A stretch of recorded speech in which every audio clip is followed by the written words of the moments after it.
ಬ್ರಿಟಿಷರ ಅಧಿಕಾರಿಗಳ ಮತ್ತು ಅವರ ಪರಿವಾರದವರ ಗೋರಿಗಳಾಗಿರುವಂತಹ ಸ್ಥಳದಲ್ಲಿ ಇವತ್ತು ನಾವಿದ್ದೀವಿ.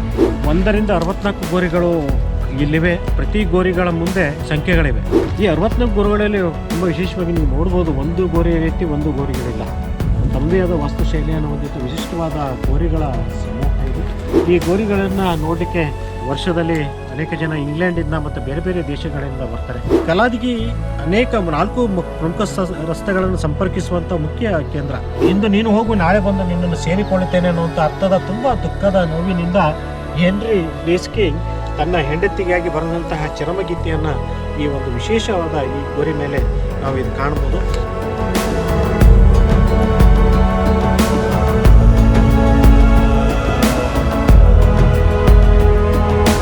ನಮಸ್ಕಾರ. ಭಾರತ ದರ್ಶನದ ಸರಣಿ ವಿಡಿಯೋಗಳಲ್ಲಿ ಇವತ್ತು ನಾವು ಕಲಾದಗಿಗೆ ಬಂದಿದ್ದೀವಿ. ಇದು 18ನೇ ಶತಮಾನದಲ್ಲಿ ಮರಣ ಹೊಂದಿದಂಥ ಬ್ರಿಟಿಷ್ ಅಧಿಕಾರಿಗಳು ಮತ್ತು ಅವರ ಕುಟುಂಬದ ಒಂದು ಸಮಾಧಿಗಳಾಗಿರ್ತವೆ. ಈ ವಿಡಿಯೋದಲ್ಲಿ ಒಬ್ಬರು ನಮ್ಮ ಪ್ರೊಫೆಸರ್ ಸರು ಸಂಪೂರ್ಣ ಮಾಹಿತಿಯನ್ನು ಜಾಗದ ಕುರಿತಾಗಿ ಹಂಚಿಕೊಳ್ಳಿದ್ದಾರೆ. ವಿಡಿಯೋನ ಕೊನೆವರೆಗೂ ನೋಡಿ. ನಮಸ್ಕಾರ.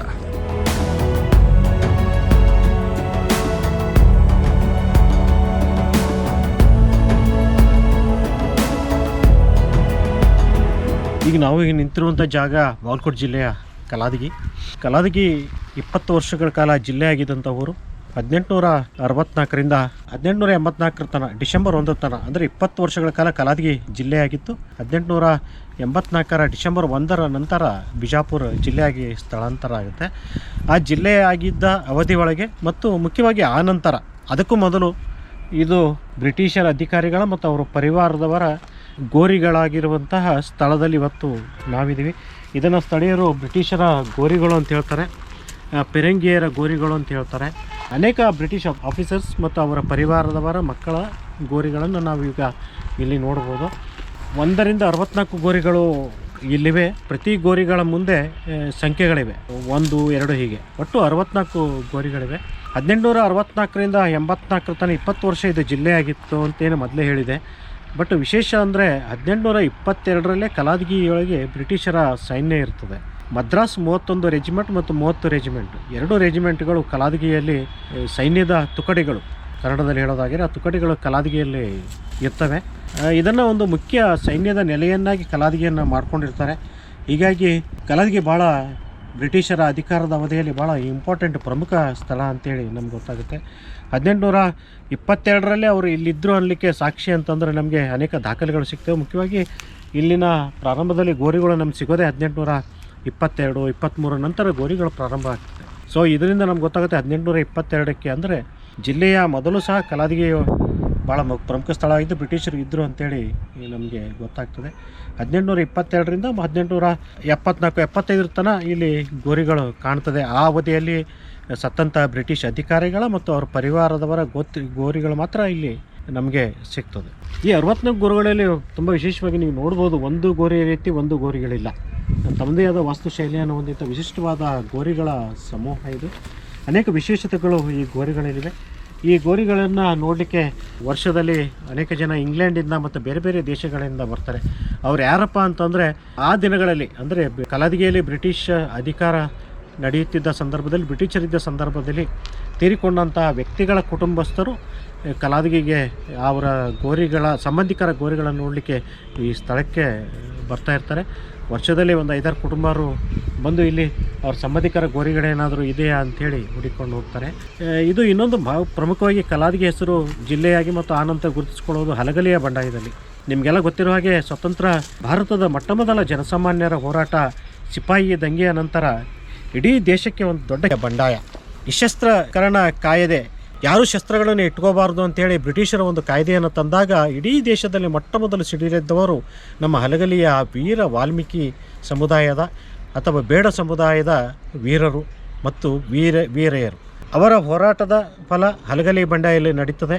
ಹಲಗಲಿ ಬಂಡಾಯ ನಡೆಯುವಾಗ ಇದು ಕಲಾದಗಿ ಒಳಗೆ ಬ್ರಿಟಿಷರ ಸೈನ್ಯ ಇರ್ತದೆ. ಹೀಗಾಗಿ ಹಲಗಲಿಯ ಬಂಡಾಯವನ್ನು ಹತ್ತಿಕ್ಕಲಿಕ್ಕೆ ಕಲಾದಗಿಯಿಂದ ಹಲಗಲಿಗೆ ಸೈನ್ಯ ಇದು ಹೋಗ್ತಾ ಇರ್ತದೆ. ಹೀಗಾಗಿ ಹಲಗಲಿಯ ಬಂಡಾಯಕ್ಕೂ ಮತ್ತು ಕಲಾದಗಿಯ ಈ ಸ್ಥಳಕ್ಕೂ ಈ ಗೋರಿಗಳಿಗೂ ಒಂದು ನಿಕಟವಾದ ಸಂಬಂಧ ಇದೆ ಅಂತ ಹೇಳ್ಬೋದು. ಕಲಾದಗಿಯನ್ನು ಜಿಲ್ಲೆಯನ್ನೇ ಯಾಕೆ ಮಾಡಿಕೊಂಡ್ರು ಅಂತೇಳಿ ಒಂದು ನಮ್ಮ ಪ್ರಶ್ನೆ ಬರ್ತದೆ. ಆ ಸಂದರ್ಭದಲ್ಲಿ ಎಲ್ಲ ಕಡೆ ಬಿಟ್ಟು ಕಲಾದಗಿ ಯಾಕೆ ಬಂದರು ಅಂಥೇಳಿ ಇದರಿಂದ ನಮ್ಮ ಸಂಶೋಧನೆಯಿಂದ ಒಂದಿಷ್ಟು ಯಾಕೆ ಬಂದರು ಅಂತ ಅನ್ನೋದಕ್ಕೆ ಒಂದಿಷ್ಟು ಕುತೂಹಲಕರ ಮಾಹಿತಿಗಳನ್ನು ನಿಮಗೆ ಹೇಳ್ಬೋದು ನಾನು. ಮುಖ್ಯವಾಗಿ ಕಲಾದಗಿ ಒಂದು ವಿಶಾಲವಾದ ಪ್ರದೇಶ, ಪಕ್ಕದಲ್ಲಿ ನೀರಿರುವಂಥ ಸ್ಥಳ, ಮತ್ತು ಅವರಿಗೆ ಸೈನ್ಯವನ್ನು ಹೂಡಲಿಕ್ಕೆ, ಸೈನ್ಯವನ್ನು ನೆಲೆಗೊಳ್ಳಲಿಕ್ಕೆ ಒಂದು ದೊಡ್ಡ ವಿಶಾಲವಾದ ಜಾಗ ಬೇಕಾಗ್ತಿರ್ತದೆ. ಊರು ಭಾಗದಲ್ಲಿ ಈಗ ಜನವಸತಿ ಇರುವಂತಹ ಅವರ ಸೈನ್ಯ ವಿದ್ಯಾದಂಥ ಊರಿನ ಬಹುತೇಕ ಭಾಗ ಅವಾಗ ಖಾಲಿ ಇರ್ತದೆ. ಹೀಗಾಗಿ ಅವರಿಗೆ ಸೈನ್ಯವನ್ನು ಬಿಡಲಿಕ್ಕೆ ಒಂದು ಒಳ್ಳೆಯ ಜಾಗ ಸಿಗುತ್ತೆ.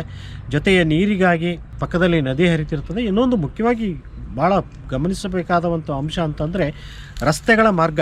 ಸುತ್ತಮುತ್ತಲೂ ಎಲ್ಲಾದರೂ ಸ್ವತಂತ್ರ ಹೋರಾಟ ಪ್ರಾರಂಭ ಆಯಿತಂದ್ರೆ ಅದು ಹತ್ತಿರಕ್ಕೆ ಸೈನ್ಯವನ್ನು ಮೂವ್ ಮಾಡಲಿಕ್ಕೆ, ಸೈನ್ಯವನ್ನು ಕಳಿಸ್ಕೊಡ್ಲಿಕ್ಕೆ ಒಂದು ಉತ್ತಮವಾದ ರಸ್ತೆ ಬೇಕಾಗಿರ್ತದೆ. ಕಲಾದಗಿ ಅನೇಕ 4 ಪ್ರಮುಖ ರಸ್ತೆಗಳನ್ನು ಸಂಪರ್ಕಿಸುವಂಥ ಮುಖ್ಯ ಕೇಂದ್ರ. ಅಂದರೆ ಕಲಾದಗಿಯನ್ನು ಕೇಂದ್ರ ಇಟ್ಕೊಂಡು ನೀವು ಒಂದು ಕಡೆ ಬೆಳಗಾವಿ ಭಾಗಕ್ಕೆ ಹೋಗ್ಬೋದು, ಒಂದು ಕಡೆ ರಾಯಚೂರು ಬಾಗಲಕೋಟೆ ರಾಯಚೂರು ಭಾಗಕ್ಕೆ ಹೋಗ್ಬೋದು, ಒಂದು ಕಡೆ ಬಿಜಾಪುರ ಭಾಗಕ್ಕೆ ಹೋಗ್ಬೋದು, ಒಂದು ಕಡೆ ಬೆಳಗಾವಿ ಭಾಗಕ್ಕೆ ಹೋಗ್ಬೋದು. ಈ 4 ದಿಕ್ಕುಗಳಲ್ಲಿ ಎಲ್ಲೇ ಸ್ವತಂತ್ರದ ದಂಗೆ ಎದ್ದರೆ ಅದು ಆ ದಂಗೆಯನ್ನು ಹತ್ತಿಕ್ಕಲಿಕ್ಕೆ, ಸೈನ್ಯವನ್ನು ಮೂವ್ ಮಾಡಲು, ಸೈನ್ಯವನ್ನು ಕರ್ಕೊಂಡು ಹೋಗಲಿಕ್ಕೆ ಪ್ರಮುಖವಾಗಿ ರಸ್ತೆಯ ಮಾರ್ಗ ಅವರಿಗೆ ಸಿಗ್ತಿತ್ತು. ಹೀಗಾಗಿ ಕಲಾದಗಿಯನ್ನು ಅವರು ಕೇಂದ್ರ ಸ್ಥಾನವನ್ನಾಗಿ ಮಾಡಿಕೊಂಡು ಸೈನ್ಯವನ್ನು ಮೂವ್ ಮಾಡಲಿಕ್ಕೆ ಸರಳವಾದ ದಾರಿ ಇರೋದರಿಂದ ಮತ್ತು ಉತ್ತಮವಾದ ಪರಿಸರ ಇರೋದರಿಂದ, ಪಕ್ಕದಲ್ಲೇ ನದಿ ಇರೋದರಿಂದ ಮತ್ತು ಮುಖ್ಯವಾಗಿ ಸೈನ್ಯವನ್ನು ನೆಲೆ ನಿಲ್ಲಲಿಕ್ಕೆ ವಿಶಾಲವಾದ ಜಾಗ ಇರೋದರಿಂದ ಕಲಾದಗಿಯನ್ನು ಅವರು ತಮ್ಮ ಸೈನ್ಯದ ನೆಲೆಯನ್ನಾಗಿ ಮಾಡ್ಕೋತಾರೆ. ಮುಂದೆ ಒಂದು ಜಿಲ್ಲಾ ಕೇಂದ್ರವನ್ನಾಗಿ ಇದು ಮಾಡ್ಕೋಬೇಕು ಅಂತ ಹೇಳಿ 1864ರಿಂದ 1884 ಡಿಸೆಂಬರ್ 1 ತನಕ ಇದನ್ನು ಜಿಲ್ಲೆಯನ್ನಾಗಿ ಇಡ್ತಾರೆ. 1884 ಡಿಸೆಂಬರ್ 1ಕ್ಕೆ ಬಿಜಾಪುರ ಜಿಲ್ಲೆ ಆಗಿದೆ ಅಂತ ಹೇಳಿದೆ. ಯಾಕೆ ಬಿಜಾಪುರ ಜಿಲ್ಲೆ ಆಗುತ್ತೆ ಅನ್ನಲಿಕ್ಕೆ ಮತ್ತೊಂದು ಕುತೂಹಲಕರವಾದ ಒಂದು ಅಂಶ ನಮ್ಮ ಗಮನಕ್ಕೆ ಬರ್ತದೆ. 1884 ಡಿಸೆಂಬರ್ಗಿಂತ ಮೊದಲು, ಬಹುಶಃ ಒಂದು 4-5 ತಿಂಗಳು ಮೊದಲು, ಕಲಾದಗಿಯಲ್ಲಿ ಒಂದಿಷ್ಟು ಸುಸಜ್ಜಿತ ಜಿಲ್ಲಾಡಳಿತಕ್ಕೆ ಬೇಕಾದ ಒಂದಿಷ್ಟು ಕಟ್ಟಡಗಳನ್ನು ಕಟ್ಟಬೇಕು ಅಂಥೇಳಿ ಒಬ್ಬ ಆರ್ಕಿಟೆಕ್ಚರ್, ವಾಸ್ತುಶಾಸ್ತ್ರಜ್ಞನ ಬಾಂಬೆದಿಂದ ಬ್ರಿಟಿಷ್ ಅಧಿಕಾರಿಗಳು ಕರೆಸ್ತಾರೆ. ಆತ ಕಲಾದಗಿಗೆ ಬರ್ತಾನೆ. ಕಲಾದಗಿಗೆ ಬಂದು ಎಲ್ಲೆಲ್ಲಿ ಜಿಲ್ಲಾ ಕೇಂದ್ರಕ್ಕೆ ಅಗತ್ಯವಾದ ಕಟ್ಟಡಗಳು ಬೇಕು ಅಂತೇಳಿ ಅವನ್ನೆಲ್ಲ ಸ್ಕೆಚ್ ಮಾಡ್ತಾನೆ, ಪ್ಲ್ಯಾನ್ ಮಾಡ್ತಾನೆ, ಎಸ್ಟಿಮೇಟ್ ರೆಡಿ ಮಾಡ್ತಾನೆ, ಒಂದು ವರದಿಯನ್ನು ಸಿದ್ಧಪಡಿಸ್ತಾನೆ. ಎಲ್ಲೆಲ್ಲಿ ಯಾವ್ಯಾವ ಕಟ್ಟಡಗಳು ಬೇಕು, ಅದು ಕಾಸ್ಟ್ ಎಷ್ಟಾಗುತ್ತೆ, ಇದನ್ನೆಲ್ಲ ಮಾಡಿ ರಿಪೋರ್ಟ್ ಮಾಡಿ ಅವರಿಗೆ ಸಲ್ಲಿಸಲಿಕ್ಕೆ ಮತ್ತೆ ವಾಪಸ್ ಅವನು ಬಾಂಬೆಗೆ ಹೋಗ್ತಾನೆ. ಬಾಂಬೆಗೆ ಹೋಗುವಾಗ ಮಧ್ಯದಲ್ಲಿ ಅವನಿಗೆ ಇಲ್ಲೇ ಸಮೀಪ ಬಿಜಾಪುರ ಇರೋದ್ರಿಂದ ಬಿಜಾಪುರದ ಗೋಳಗುಮಠ ಮತ್ತು ಬೇರೆ ಐತಿಹಾಸಿಕ ಸ್ಮಾರಕಗಳನ್ನು ನೋಡ್ಕೊಂಡು ಹೋಗಬೇಕು ಅಂಥೇಳಿ ಆತ ಬಿಜಾಪುರಲ್ಲಿ ಇಳಿತಾನೆ. ಬಿಜಾಪುರದಲ್ಲಿ ಆತ ಇಳಿದ ಹೊತ್ತಿನಲ್ಲಿ ಬಹುತೇಕ ಆದಿಲ್ ಶಾಹಿ ಕಾಲದ ಕಟ್ಟಡಗಳು ಖಾಲಿಯಾಗಿ ಉಳಿದಿರ್ತವೆ. ನಿಮಗೆ ಗೊತ್ತಿರಬೇಕು, ಇತ್ತೀಚಿನವರೆಗೂ ಅಲ್ಲಿನ ಜಿಲ್ಲಾ ಕಚೇರಿ ನಡೀತಾ ಇದ್ದಿದ್ದೇ ಆದಿಲ್ ಶಾಹಿ ಅರಮನೆಯಲ್ಲಿ. ಅವೆಲ್ಲ ಖಾಲಿ ಇರ್ತವೆ.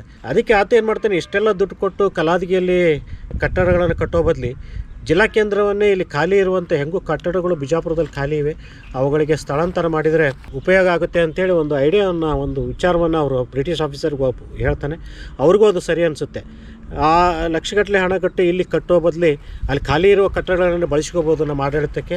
ಹೀಗಾಗಿ ಬಿಜಾಪುರವನ್ನು ಶಿಫ್ಟ್ ಮಾಡಬೇಕು ಅಂಥೇಳಿ ನಿರ್ಧಾರವನ್ನು ತೊಗೋತಾರೆ. ಆವಾಗಿನ ಕಂದಾಯ ಕಮಿಷನರ್ W. ಹಾರ್ಟ್ ಅಂತೇಳಿದ್ರು. ಅವರು ಒಂದು ಆದೇಶವನ್ನು ಮಾಡ್ತಾರೆ. ಅವರ ಆದೇಶದ ಮೇರೆಗೆ ಡಿಸೆಂಬರ್ 1, 1884ಕ್ಕೆ ಬಿಜಾಪುರ ಜಿಲ್ಲೆಯಾಗಿ ಸ್ಥಳಾಂತರ ಆಗುತ್ತೆ. ಬಹುಶಃ ಆತ ಬಿಜಾಪುರವನ್ನು ನೋಡಲಾರ್ದೆ ಸೀದಾ ಬಾಂಬೆಗೆ ಹೋಗಿದ್ದ ಅಂದರೆ ಇವತ್ತಿನವರೆಗೂ ನನ್ನ ಒಂದು ಅಂದಾಜಿನ ಪ್ರಕಾರ ಕಲಾದಗಿ ಜಿಲ್ಲೆಯಾಗಿ ಉಳಿತಿರ್ತದೆ. ಆತ ಏನು ಅಲ್ಲಿದ್ದ ಖಾಲಿ ಕಟ್ಟಡಗಳನ್ನು ನೋಡಿ ಕಲಾದಗಿಯಲ್ಲಿ ಕಟ್ಟಡಗಳ ಅವಶ್ಯಕತೆ ಇಲ್ಲ ಅಂಥೇಳಿ ಇಲ್ಲೇ ಸ್ಥಳಾಂತರ ಮಾಡ್ಬೋದು ಅಂತೇಳಿ ಏನು ವಿಚಾರ ಹೇಳಿದ, ಈ ಕಾರಣಕ್ಕಾಗಿ ಕಲಾದಗಿ ಸ್ಥಳಾಂತರಗೊಳ್ತದೆ ಅಂಥೇಳಿ ನನಗೆ ಅನಿಸುತ್ತೆ. ಇದು 38ನೇ ಗೋರಿ. ಈ ರೀತಿ ಪ್ರತಿ ಗೋರಿ ಮೇಲಿದೆ. ಈ ಗೋರಿಗಳನ್ನು ನಾವು ಆಗಿನ ಗಚ್ಚು ಅನ್ನುವಂಥ ಒಂದು ಮಾಧ್ಯಮದ ಮೂಲಕ ಕಟ್ತಾರೆ. ಇವತ್ತು ಅದು ಕಾಣೋದಿಲ್ಲ, ನಮಗೆ ಸಿಮೆಂಟ್ ಬಳಸ್ತೀವಿ. ಬಟ್ ಸುಣ್ಣವನ್ನು ಬಳಸಿ ಒಂದಿಷ್ಟು ಸಸ್ಯಗಳನ್ನು ಬಳಸಿ ಅದನ್ನ ತಯಾರು ಮಾಡ್ತಾರೆ, ಗಚ್ಚು ಅಂಥೇಳಿ. ಆಗಿನ ಪ್ರಮುಖ ಮಾಧ್ಯಮ ಅದು ಕಟ್ಟಡವನ್ನು ಕಟ್ಟಲಿಕ್ಕೆ. ಅಂಥ ಗಚ್ಚಿನಿಂದ ಕಟ್ಟಿದ 150ಕ್ಕೂ ಹೆಚ್ಚಿನ ವರ್ಷಗಳು ಇಂದಿಗೂ ಗಟ್ಟಿಯಾಗಿರುವಂತಹ ಕಟ್ಟಡವನ್ನು ನಾವು ನೋಡ್ಬೋದು.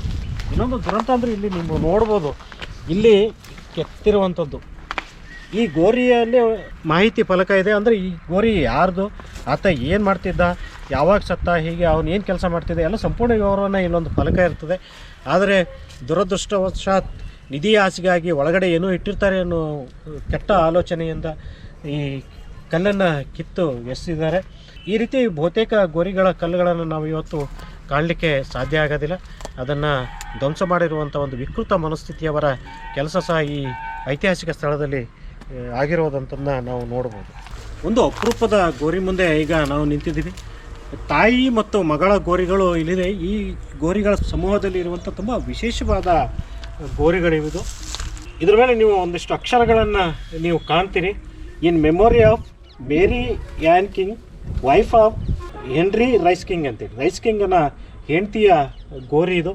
ಡೈಡ್ ಜುಲೈ 11 AD ಅಂತಿದೆ. 1822ರಲ್ಲಿ ಈಕೆ ನಿಧನವನ್ನು ಹೊಂತಾಳೆ.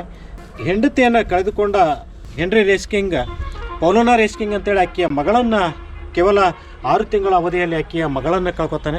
ಹೀಗಾಗಿ ತಾಯಿ ಮತ್ತು ಮಗಳ ಗೋರಿಯನ್ನು ಆತ ಒಂದೇ ಕಡೆ ಮಾಡ್ತಾನೆ. ಈ ಗೋರಿಯ ಮತ್ತೊಂದು ವಿಶೇಷ ಅಂದರೆ ಇಲ್ಲಿ ಚರಮಗೀತೆಯನ್ನು ಬರೆದಿರುವಂಥದ್ದು ನೋಡ್ಬೋದು ನಾವಿಲ್ಲಿ. ಚರಮಗೀತೆ ಅಂದರೆ ಅವ್ರು ತೀರ್ಕೊಂಡವರ ಮೇಲೆ ಬರೆದಂಥ ಒಂದು ದುಃಖದ ಸಾಲುಗಳಿವು. ಇದು ನಾವು ಬಹುಶಃ ಇಂಗ್ಲೀಷ್ ಸಾಹಿತ್ಯದಲ್ಲಿ ಇದನ್ನು ನಾವು ಕಾಣ್ಬೋದು. ಆ ರೀತಿ ಒಂದು ಚರಮಗೀತೆ ಇಲ್ಲಿ ಇದೆ. ಇಲ್ಲಿ ಗೋಯಾವ್ ಅಂತೇಳಿ ಪ್ರಾರಂಭವಾಗುವಂಥ ಈ ಚರಮಗೀತೆ ಒಳಗೆ ಕನ್ನಡದ ಅರ್ಥ ಏನಂದರೆ, ಇಂದು ನೀನು ಹೋಗು, ನಾಳೆ ಬಂದು ನಿನ್ನನ್ನು ಸೇರಿಕೊಳ್ಳುತ್ತೇನೆ ಅನ್ನುವಂಥ ಅರ್ಥದ ತುಂಬ ದುಃಖದ ನೋವಿನಿಂದ ಹೆನ್ರಿ ರೇಸ್ ಕಿಂಗ್ ತನ್ನ ಹೆಂಡತಿಗಾಗಿ ಬರೆದಂತಹ ಚರಮಗೀತೆಯನ್ನು ಈ ಒಂದು ವಿಶೇಷವಾದ ಈ ಗೋರಿ ಮೇಲೆ ನಾವು ಇದು ಕಾಣ್ಬೋದು. ಆತನ ಪೌಲೋನಾ ರೇಸ್ ಕಿಂಗ್ ಅಂಥೇಳಿ 13 ತಿಂಗಳ ಹಸುಳೆಯ ಮಗಳ ಗೋರಿ ಇದು. ಹೀಗಾಗಿ ತಾಯಿ ಮತ್ತು ಮಗಳ ಗೋರಿಯನ್ನು ಒಂದೇ ಕಡೆ ಆತ ಮಾಡ್ತಾನೆ. ಅದನ್ನೇ ಬರೆದಿದೆ ಇಲ್ಲಿ, ಮೆಮೊರಿ ಆಫ್ ಮೇರಿ ಪೌಲೋನಾ ಕಿಂಗ್ ಅಂತೇಳಿ. 2nd ಬೆಟಾಲಿಯನ್ ಅಂತಿದೆ. ಏಜ್ಡ್ 13 ಮಂತ್ ಅಂತೇಳಿ ಕೆಳಗಡೆ ಕಾಣ್ಬೋದು. 13 ತಿಂಗಳ ಮಗು ಇದು. ತಾಯಿ ಮಗಳ ಗೋರಿ ಜೊತೆಗೆ ಚರಮಗೀತೆ, 2 ಕಾರಣಗಳಿಂದ ಇದೊಂದು ತುಂಬ ವಿಶಿಷ್ಟವಾದ ಗೋರಿ ಅಂತಂದರೆ. ಈ ರೀತಿ ಅನೇಕ ವಿಶಿಷ್ಟತೆ ಕಥೆಗಳನ್ನು, ದುಃಖದ ನೋವುಗಳನ್ನು ಈ ಬ್ರಿಟಿಷ್ ಅಧಿಕಾರಿಗಳ ಗೋರಿಗಳ ಸಮೂಹ ನಮಗೆ ಹೇಳುತ್ತೆ.